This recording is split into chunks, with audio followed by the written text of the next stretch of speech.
Six Flags Great Adventure opened in 1974, celebrating its 50th anniversary this year, and this place goes through coasters like nobody's business. Over the course of 50 years, they've seen 28 coasters come and go, 14 currently operating, 13 in its past, and one that we know of in its future. Today, let's look at all these coasters spanning half a century and rank them up, from worst to best.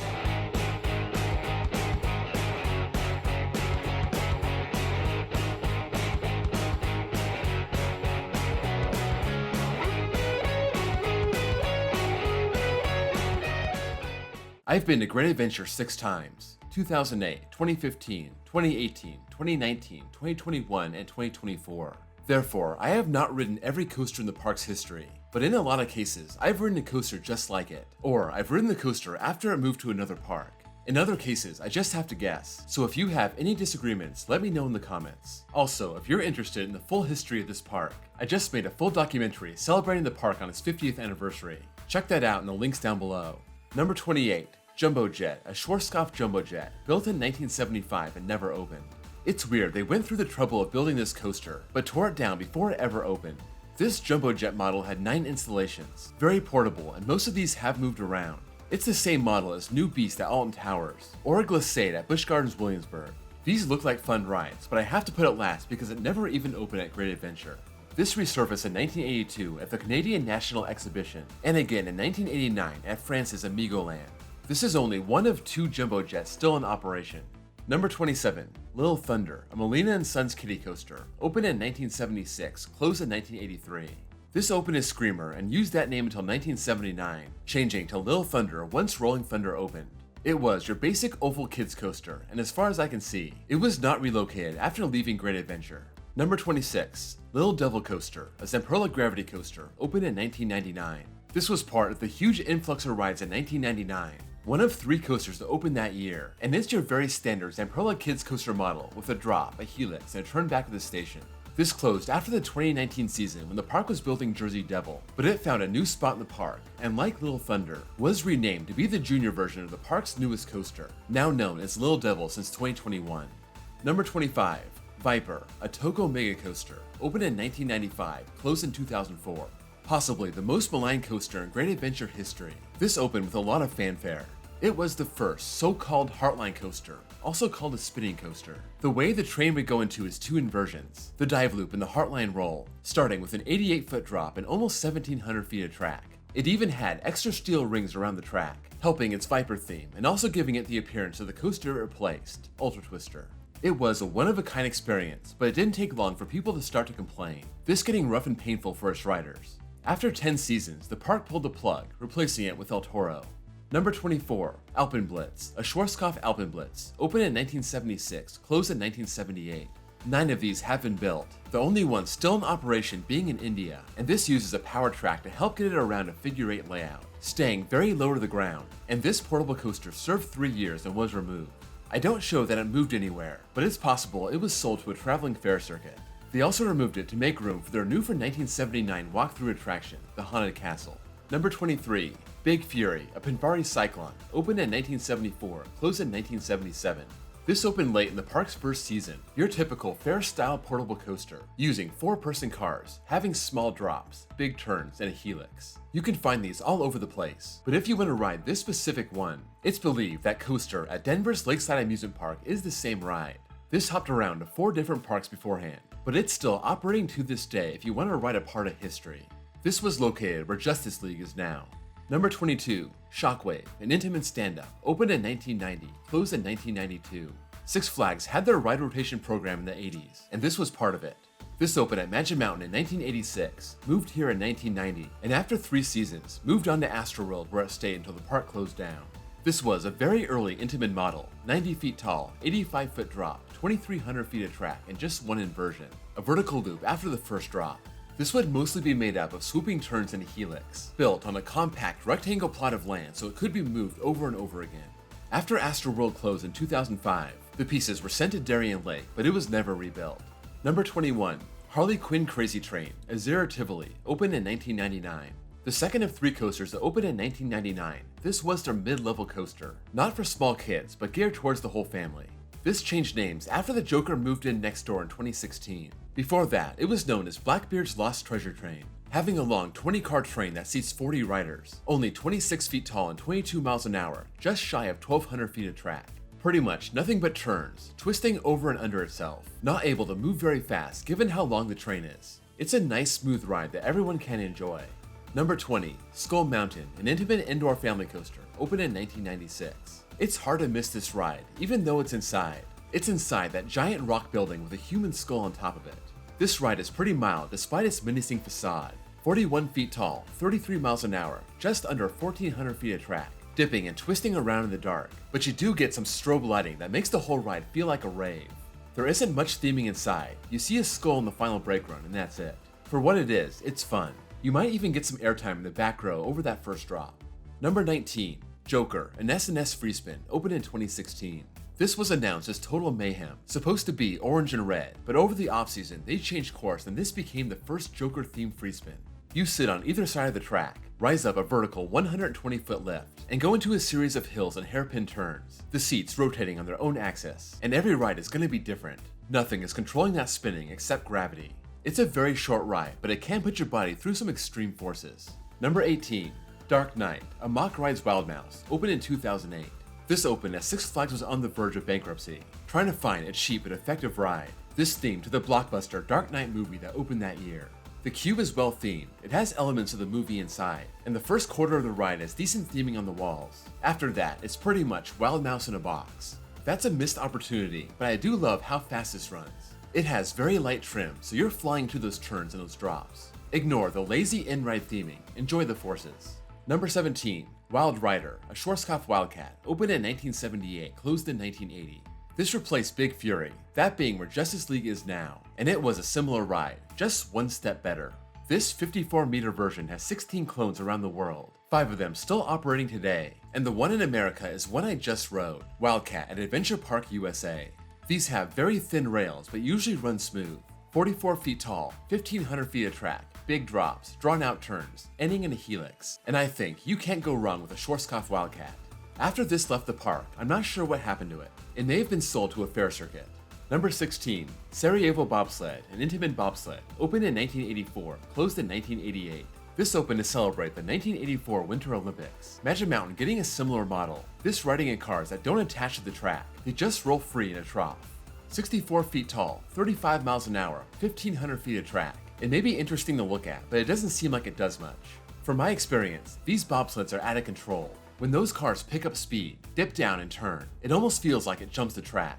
This was part of the ride rotation program, moving to Great America in 1989, and in 1995 it moved one more time to Great Escape, operating as Alpine Bobsled from 1998 to 2023. That's where I rode it, and it was great. It's too bad it's gone and it's never coming back.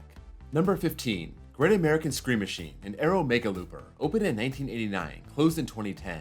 Sitting on the land that Sarajevo Bobsled just cleared, and touted as the world's largest looping coaster, this stood 173 feet tall and had 7 inversions, covering 3,800 feet of track and maxing out at 68 miles an hour. This ride did not have a great reputation, a lot of these supersized arrows going way too fast for that track, back when they designed everything without computers, and it was known as a painful ride. I got to ride this in 2008 and I didn't think it was that bad. At that point, it was getting old and had seen better days, but it had great speed and offered a long ride, and that made up for some shakiness. This sat in the Great Adventure parking lot and was torn down and replaced with Green Lantern. Number 14, Runaway Mine Train, an Aero Mine Train, opened in 1974. Great Adventure's original coaster, this opened a few days after the park. Some mine trains use terrain, but this plays high off the ground, going up 60 feet, dropping 39 feet, a 38-mile-an-hour top speed, starting with a helix and sharp airtime drops, ending with a great dive over the lake.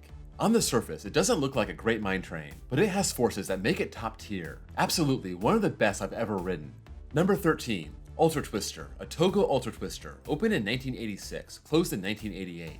Yet another ride rotation coaster. This is a very unusual model that has no turns. It has a long linear layout, this starting with a 97-foot vertical lift, an 85-degree drop, and 3 heartline rolls. It also has a switch track, sending the train backwards into the station. 2 of those inversions right before you hit the final brakes. The track was all around you, and this is just one of the strangest looking coasters ever. This was moved to Astroworld for the 1990 season, and it stayed there until the park closed in 2005, being moved to Six Flags America but was never rebuilt. This stood around the area El Toro is now. Number 12, Lightning Loops, a dual arrow shuttle loop, opened in 1978, closed in 1992. This model made its debut the year prior, and Great Adventure bought 2 of them. They would meet in the middle, its loops interlocking. Guests would walk up a staircase, into the station 56 feet off the ground, being pushed out of the station by an electric winch launch, down 47 feet, into the loop, up to another platform, and doing it all in reverse. These closed down in 1992 to make room for Batman the Ride, one side being sent to Six Flags America, operating from 1993 to 1998, and the other side being sent to Frontier City, this being my favorite coaster at my new home park, offering some great forces falling off those platforms and into that loop, and it's still open to this day. Number 11. Rolling Thunder, a Rosser and Cobb wooden coaster, opened in 1979, closed in 2013. Throughout the 70s, these dual-track wooden coasters became popular, starting with Kings Island's Racer, and they just started popping up everywhere. After Six Flags acquired the park, they wanted to make their mark, and they did with Rolling Thunder. 96 feet tall, 56 miles an hour, 3,200 feet long, an out-and-back figure-8 layout. I got to ride this in 2008, and it was good. It didn't make a huge impression. Not really an airtime machine, but I came away with a positive experience on it. It was a beloved classic for a lot of guests, but the park tore it down after the 2013 season, claiming they needed the land to build a path to their new drop tower, Zumanjaro. However, they did leave one small section of track under El Toro as a lasting tribute. Number 10. Superman Ultimate Flight, a B&M flyer, opened in 2003. This carved out another piece of parking lot next to the Scream Machine. This a clone of the Superman flyer that went to Over Georgia in 2002, and Great America got the same coaster in their parking lot the same year. The B&M Flyer was still new at the time, the model only 1 year old, and it does what it says it does. It gives guests the chance to experience flight. You sit under the track, the seats lift back so you're face down, you rise up 106 feet, and you fly over 2,700 feet in 2 inversions. For the most part, it's pleasant and fun, but if you want some crazy forces, that pretzel loop will test the limits of your body. Number 9. Green Lantern, a B&M stand-up, opened in 2011.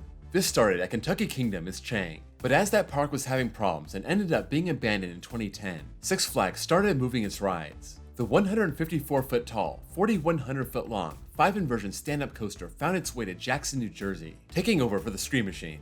This brings some great intensity, has an interesting layout, but as of my last ride, it's getting rough, bouncing your head around which isn't too pleasant, so I had to drop it a little bit. Some people hate this ride, but I can't. I still think this is a must ride every time I go. Number 8. Medusa, a B&M floorless, opened in 1999. The first ever floorless coaster, this is still a fan favorite, the third and final coaster to open in 1999. Its name was Medusa, changed to Bizarro in 2009, and went back to Medusa in 2022, taking on a southwestern theme. 142 feet tall, almost 4,000 feet of track, and 7 inversions. B&M has definitely done better since. This doesn't have my favorite floorless layout by any means, but it's still a long ride that has some decent in-ride theming, and as of my ride in 2024, it ran butter smooth. This is tucked away in the back of Frontier Adventures, so don't forget about it. Number 7. Batman the Ride, a B&M invert, opened in 1993. This was the second Batman that Six Flags built, 1 year after the first at Great America, and it's been a stalwart at the park for over 30 years. It's not very big, but it packs a huge punch. 105 feet tall, 2,700 feet of track, and 5 inversions. 2 loops, a 0G roll, and ends with 2 intense wingovers. These really trying to rip your feet off. You may be worn out from all these Batman clones, just about every major Six Flags park having one, but it doesn't take away from the quality of the ride, or the power it brings in a small package. Number 6. Flash Vertical Velocity, a Vekoma Super Boomerang, opening in 2025. The one feature coaster on this list, it was going to be the headline attraction for the 50th anniversary, but they got a late start and they had to push it back to next year. This ride isn't entirely a mystery. One of these opened in China last year. Not like I've ridden it, but you can see the video and it looks pretty great. It has a swing launch, 2 inversions, lots of hang time, snappy angles, a vertical tower. It looks like it packs in the forces, and I was looking forward to riding it this year. I guess I'll just have to come back when it eventually opens. Number 5. Jersey Devil Coaster, an RMC Raptor, opened in 2021. Set to open in 2020, but pushed back because of COVID, Jersey Devil took a chunk out of the Looney Tunes Seaport in the back of the park. A long, skinny layout, 3,000 feet of single rail action going out and back twice, starting with a 130-foot drop, 58-mile-an-hour top speed, lots of airtime hills and 3 inversions. A lot of us were excited about the next generation of RMC Raptor, the first 2 being so good, this one being taller and longer and with more seats, but this is a different beast. Much more graceful, much less intense. It's smooth, it's long, it offers up some decent airtime and very good hang time, and even though I'm not a huge fan, it's something you have to ride every time. Number 4. Batman and Robin the Chiller, a Premier Rides LIM coaster, opened in 1997, closed in 2007. This dueling launch coaster could even be considered two coasters, but for this purpose, let's consider them as one. The Batman side had a top hat, the Robin side had a Cobra roll. They both had 65-mile-an-hour launches and a 0G roll going up a 200-foot spike, then doing the course backwards. This had problems from its first year and remained a problem during its decade at the park. Opened for just a few days in 1997 and finally being removed in 2007. A good chunk of its land being used for the Justice League, but really being removed for Dark Knight. Despite its technical problems and the removal of the 0G rolls in 2006, this ride looked awesome. Very similar to the Mr. Freeze coasters that opened at the same time. This even added the dueling factor, and if these were anywhere near as thrilling as Mr. Freeze, it deserves a high spot on this list. Number 3. King Ka, an Intamin Stratocoaster, opened in 2005. The world height and speed record was on the line, and Great Adventure took them both. This hydraulic launch sends the train from 0 to 128 miles an hour in 3.5 seconds, up a 456-foot tower, and spirals down 418 feet, ending with a giant hill. Needless to say, it's a huge rush, even if it's simple. It's also a bit shaky, and its restraints aren't great, but you can excuse all that for 128 miles an hour and over 450 feet in height. Now, in its 20th season, it's still running great, and unlike its cousin at Cedar Point, hopefully it can keep its launch and stay in its current form for years to come. Number 2. Nitro, a B&M Hyper, opened in 2001.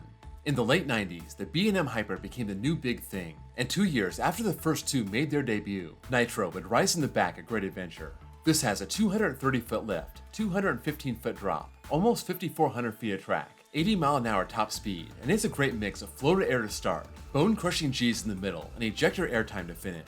It's not my favorite hyper, but it's in the top half.